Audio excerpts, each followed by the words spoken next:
শ্রীমদ্ ভগবদ্গীতা অনুবাদ স্বামী রাম সুখদাস 18তম অধ্যায়ের 8ম শ্লোক। দুঃখ মিত্যেবয়াত কর্ম কায় ক্লেশ ভয়াত ত্যাজেত সকৃত্তা রাজসং ত্যাগং নৈব ত্যাগ ফলং লভেত। যা সব কর্ম আছে সেইগুলি দুঃখস্বরূপ। এই মনে করে কেউ যদি শারীরিক কষ্টের ভয়ে তা ত্যাগ করেন, তাহলে তিনি এইরূপ রাজস ত্যাগ করলেও প্রকৃত ত্যাগের ফল লাভ করেন না। ব্যাখ্যা: দুঃখ মিত্যেবয়াত কর্ম, যজ্ঞ দানাদি শাস্ত্রীয় নিয়ত কর্মগুলি করলে কেবল দুঃখই ভোগ করতে হয়, আর তাতে আছেই বা কী? এইসব কর্ম করতে গেলে নানা বিষয়ে আবদ্ধ হতে হয় আর খরচও করতে হয়। রাজস ব্যক্তিগণ এইভাবে ওই সব কর্মে শুধু দুঃখই দেখে থাকেন।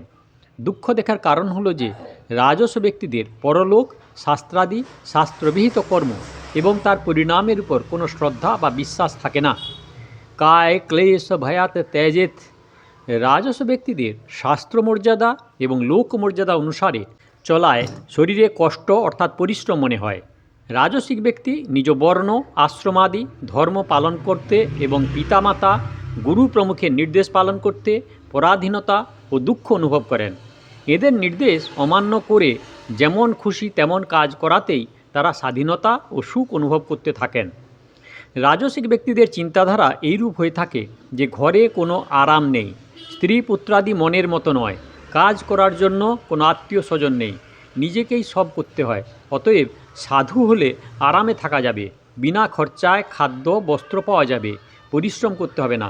অথবা এমন কোনো সরকারি চাকরি যদি পাওয়া যায় যেখানে কাজ কম করতে হয় আর বেতন ঠিকমতো পাওয়া যায়। কাজ যদি নাও করি কেউ আমাকে বরখাস্ত করতে পারবে না, চাকরি ছাড়ার পর পেনশন পেতে থাকবো ইত্যাদি। এইসব চিন্তার ফলে তাঁদের ঘরের কাজকর্ম করতে ভালো লাগে না এবং তাঁরা তা পরিত্যাগ করেন।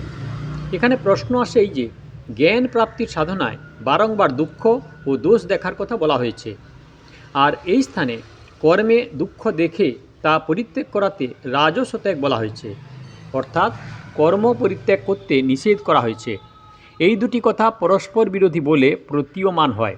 তার উত্তর হলো এই যে বাস্তবে এই দুইটির মধ্যে কোনো বিরোধ নেই, এই দুইটির বিষয়ই বিভিন্ন। গীতায় 13 নম্বর অধ্যায়ের 8ম শ্লোকে ভোগে দুঃখ এবং দোষ দেখার কথা বলা হয়েছে, আর এইভাবে নিয়ত কর্তব্যকর্মে দুঃখ দেখার কথা বলা হয়েছে। তাই ওই স্থানে ভোগ ত্যাগ করার কথা আছে এবং এখানে কর্তব্য কর্ম ত্যাগ করার কথা আছে। ভোগাদি ত্যাগ করাই উচিত, কিন্তু কর্তব্যকর্ম কখনও ত্যাগ করা উচিত নয়।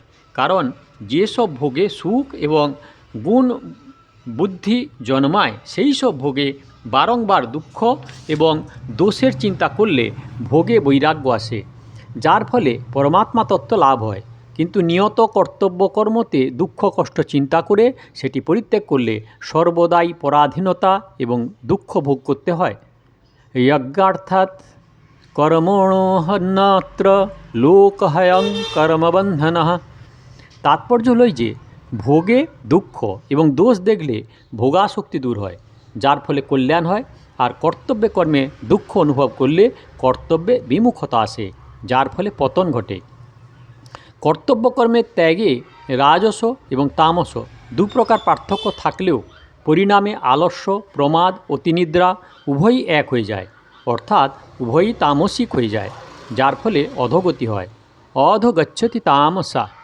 এখানে আরেকটি প্রশ্ন হতে পারে যে সৎসঙ্গ, ভগবত কথা, ভক্ত চরিত্রাদি শুনে যদি কারো বৈরাগ্য উদয় হয় এবং সে প্রভুকে লাভ করার আশায় কর্তব্যকর্ম পরিত্যাগ করে শুধু ভগবানের ভজনা করতে থাকে, তাহলে তার এই কর্তব্যকর্ম পরিত্যাগকে কি রাজস ত্যাগ বলা যায়?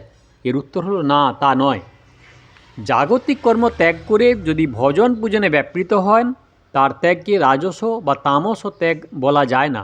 কারণ মনুষ্য জন্মের উদ্দেশ্যই হলো ঈশ্বর লাভ করা। সুতরাং সেই উদ্দেশ্যের সিদ্ধির জন্য যদি কর্তব্যকর্ম ত্যাগ করতে হয়, তবে তাকে কর্তব্য ত্যাগ করা বলে না, বরং সেটি হলো প্রকৃত কর্তব্য। এই প্রকৃত কর্তব্যে আলস্য, প্রমাদ ইত্যাদি দোষ আসতে পারে না, কারণ তার রুচি থাকে ভগবানের দিকে। অপরপক্ষে রাজস ও তামস ত্যাগকারীদের মধ্যে আলস্য, প্রমাদ ইত্যাদি দোষ আসতে বাধ্য, কারণ তাদের রুচি থাকে ভোগের দিকে। সকৃত্য রাজসং ত্যাগং নৈব ত্যাগ ফলং লভেত। ত্যাগের ফল শান্তি। রাজসিক ব্যক্তি ত্যাগ করেও ত্যাগের ফল যে শান্তি তা লাভ করেন না, কারণ তিনি নিজ সুখ ও আরামের জন্যই ত্যাগ স্বীকার করেছিলেন। এইরূপ ত্যাগ পশুপক্ষীও করে থাকে। নিজের সুখ বা আরামের জন্য শুভ কর্মাদি পরিত্যাগ করায় রাজসিক ব্যক্তিগণ শান্তি লাভ তো করেনই না, উপরন্তু শুভ কর্ম ত্যাগ করায় তাদের দণ্ড অবশ্যই ভোগ করতে হয়। শ্লোক নাম্বার 9। कार्यमित्येव यत् कर्म नियतं क्रियते अर्जुन स्वयं त्यक्ता फलं चैव स त्यागः सात्विको मतः। হে অর্জুন, কর্তব্যকর্ম করাই উচিত। এইরূপ মনে করে যে কর্তব্যকর্ম আসক্তি ও ফল ত্যাগ করে করা হয় তাকেই সাত্বিক ত্যাগ বলে মনে করা হয়। ব্যাখ্যা: কার্যমিত্যেব যৎ কর্ম নিয়তং ক্রিয়াতে অর্জুন। এখানে কার্যম পদটির সঙ্গে ইতি এবং এব দুটি অব্যয়যুক্ত করার এর অর্থ হয় যে শুধুমাত্র কর্তব্য কর্ম করাই উচিত। এটি করার কোনো ফলাসক্তি নেই, কোনো স্বার্থ নেই এবং কোনো ক্রিয়াজনিত সুখ ভোগও নেই। এইভাবে শুধুমাত্র কর্তব্য করে গেলে কর্তার কর্ম হতে সম্পর্ক ছেদ হয়, ফলে সেই কর্ম আর বন্ধনকারক হয় না এবং সংসারের সঙ্গে সম্পর্ক স্থাপিত হওয়ার আশঙ্কাও থাকে না। কর্ম বা তার ফলে আসক্তি থাকলেই বন্ধন হয়। ফলে শক্ত বিবদ্ধতেই শাস্ত্রবিহিত কর্মগুলিকে দেশ, কাল, বর্ণ, আশ্রম, পরিস্থিতি অনুসারে যে কর্মে যাকে যাকে নিয়োগ করা হয় সেইগুলিকে অবশ্য কর্তব্য কর্ম বলা হয়। যেমন সাধুদের এইসব কাজ করা উচিত, গৃহস্থদের এইরূপ করা উচিত, ব্রাহ্মণদের এই কাজ করা উচিত, ক্ষত্রিয়দের এরূপ করা উচিত ইত্যাদি। সেই সব কাজ প্রমাদ, আলস্য, উপেক্ষা, উদাসীনতা, পরিত্যাগ এবং তৎপরতা ও উৎসাহ সহকারে করা উচিত। তাই ভগবান কর্মযোগের প্রসঙ্গে বিভিন্ন স্থানে সদাচার শব্দটি ব্যবহার করেছেন। সঙ্গং ত্যক্তং ফলং চৈব। আসক্তি ত্যাগের অর্থ হলো যে কর্ম করার যন্ত্রাদিতে শরীর, মন, বুদ্ধি ইত্যাদিতে আসক্তি, ভালোবাসা ও মমত্ববোধ না থাকা, এবং ফল ত্যাগের অর্থ হলো কর্মের পরিণামের সঙ্গে সম্পর্কিত না হওয়া, অর্থাৎ ফলাকাঙ্ক্ষা না থাকা। এই দুটি তাৎপর্য হলো যে কর্ম এবং ফলে আসক্তি ও আকাঙ্ক্ষা যেন ত্যাগ করা হয়। সত্যাগং সাত্বিকো মতঃ। কর্ম এবং ফলে আসক্তি বা কামনা ত্যাগ করে শুধুমাত্র কর্তব্য জ্ঞানে কর্ম করলে সেই ত্যাগ সাত্বিক ত্যাগ হয়। রাজস ত্যাগে কায় ক্লেশের ভয়ে এবং তামস ত্যাগে মোহবশত কর্মগুলি স্বরূপত পরিত্যাগ করা হয়, কিন্তু সাত্বিক ত্যাগে কর্ম স্বরূপত পরিত্যাগ করা হয় না, বরং কর্মগুলি সাবধানতা, তৎপরতা, বিধিসম্মতভাবে নিষ্কামভাবে করা হয়।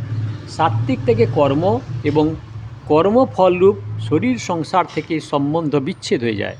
রাজস এবং তামস ত্যাগে কর্মগুলি স্বরূপত পরিত্যাগ করলে বাহ্যত কর্ম হতে সম্বন্ধ বিচ্ছেদ হয়েছে মনে হয়, কিন্তু প্রকৃতপক্ষে সম্বন্ধ বিচ্ছেদ হয় না, কারণ শারীরিক ক্লেশের ভয়ে কর্ম ত্যাগ করলে কর্ম পরিত্যক্ত হলেও নিজ সুখ ও আরামের সঙ্গে ঘনিষ্ঠ সম্পর্ক থেকে যায়। এইরূপ মোহবশত কর্ম পরিত্যাগ করলে কর্ম দূর হলেও মোহের সঙ্গে সম্পর্কযুক্ত থাকে। তাৎপর্য এই যে কর্মকে স্বরূপত ত্যাগ করলে বন্ধন হয়, আর তৎপরতার সঙ্গে বিধিপূর্বক কর্ম করলে মুক্তি বা সম্বন্ধ ছেদ হয়। শ্লোক নাম্বার 10। ন দেষ্টা কুশলং কর্ম কুশলে মনুষ্যজ্জতে ত্যাগী সত্যসমাবিষ্ট মেধাবী ছিন্ন সংশয়। যিনি অকুশল কর্মে দেশ করেন না এবং কুশল কর্মে আসক্ত হন না, তিনি ত্যাগী, বুদ্ধিমান, সংশয় বর্জিত এবং নিজ স্বরূপে স্থিত রয়েছেন। ব্যাখ্যা: ন দেষ্টা কুশলং কর্ম, শাস্ত্রবিহিত বা কিছু শুভকর্ম ফলের আশায় করা হয় এবং পরিণামে যার থেকে পুনর্জন্ম হয়, এবং যেসব শাস্ত্র নিষিদ্ধ পাপ কর্ম আছে এবং যার থেকে পরিণামে নীচ জন্ম বা নরকে গমন করতে হয়, সেই কর্মগুলিকে অকুশল কর্ম বলা হয়। সাধক এইসব কর্ম পরিত্যাগ করে থাকেন, কিন্তু তা দেশ সহকারে নয়। কেননা দেশপূর্বক কর্মত্যাগ করলে কর্ম হতে মুক্তি লাভ করলেও দেশের সঙ্গে সম্পর্ক স্থাপিত হয়, যা শাস্ত্রবিহিত কাম্য কর্ম এবং শাস্ত্র নিষিদ্ধ পাপ কর্মের থেকেও ভয়ঙ্কর। কুশলে মানুষ্যতে শাস্ত্রবিহিত কর্মেও বা বর্ণ আশ্রম পরিস্থিতি ইত্যাদি অনুসারে নিয়ত এবং যা আসক্তি এবং ফলেচ্ছা ত্যাগ করে করা হয় আর পরিণামে যা মুক্তিদায়ক হয় সেই সব কর্মকে কুশল কর্ম বলা হয়। এইরূপ কুশল কর্ম করতে থাকলেও সাধক তাতে আসক্ত হন না। ত্যাগী কুশল কর্ম সাধনে যার কোনো অনুরাগ নেই এবং অকুশল কর্ম ত্যাগে যিনি দেশ করেন না তিনিই হলেন প্রকৃত ত্যাগী। এই ত্যাগ সম্পূর্ণভাবে তখনই সিদ্ধ হয় যখন কর্ম করা বা না করাতে কোনো পার্থক্য আসে না, অর্থাৎ নির্লিপ্ততা বজায় থাকে। এইরূপ হলে সাধক যোগারূঢ় হয়ে ওঠেন। মেধাবী যার সমস্ত কার্য সর্বাঙ্গীনভাবে হয় এবং সংকল্প এবং কামনা বর্জিত হয়, জ্ঞানরূপ অগ্নিতে যার সমস্ত কর্ম ভস্মসাৎ হয়েছে তাকে পণ্ডিতগণ পণ্ডিত, মেধাবী ও বুদ্ধিমান বলে থাকেন। কারণ কর্ম করেও কর্মে লিপ্ত না হওয়াই অতিশয় বুদ্ধিমত্তা। এইরূপ মেধাবী ব্যক্তিদের চতুর্থ অধ্যায়ের অষ্টাদশ শ্লোকে সবুদ্ধিমান মনুষ্যেষু পদের দ্বারা সকল মনুষ্যগণের মধ্যে বুদ্ধিমান বলে চিহ্নিত করা হয়েছে। ছিন্ন সংশয় এইসব ত্যাগী ব্যক্তিদের মধ্যে কোনো সংশয় থাকে না। অভিন্নভাবে তত্ত্বে অবস্থান করায় তাঁদের মনে কোনো প্রকার সন্দেহ স্থান পায় না। সন্দেহ সেখানেই থাকে যেখানে অসম্পূর্ণ জ্ঞান হয়, অর্থাৎ কিছু জানা আছে কিছু নেই। সত্যমবাবিষ্ট আসক্তি ইত্যাদি দূর হওয়ার জন্য তারা নিজ স্বরূপে চিন্ময় তত্ত্বে সতই সিদ্ধি লাভ করেন, সেই জন্য তাদের সত্য সমাবিষ্ট বলা হয়। এদের পঞ্চম অধ্যায়ের ঊনবিংশতম শ্লোকে তস্মাদ ব্রহ্মণী তে স্থিতাঃ পদের দ্বারা পরমাত্মাতে স্থিত বলা হয়েছে। এ হলো অষ্টাদশ অধ্যায়ের শ্লোক নাম্বার 8, 9, 10। দয়া করে সাবস্ক্রাইব করবেন, লাইক করবেন, শেয়ার করবেন, কমেন্ট করবেন। আর সাধকগণ সাধক সঞ্জীবনী শ্রীমদ্ ভগবদ্গীতার শুরুর থেকে শোনার জন্য কাকন বাসুতে ক্লিক করে ভিডিও দেখুন আর আগের ভিডিওর জন্য দয়া করে অপেক্ষা করুন।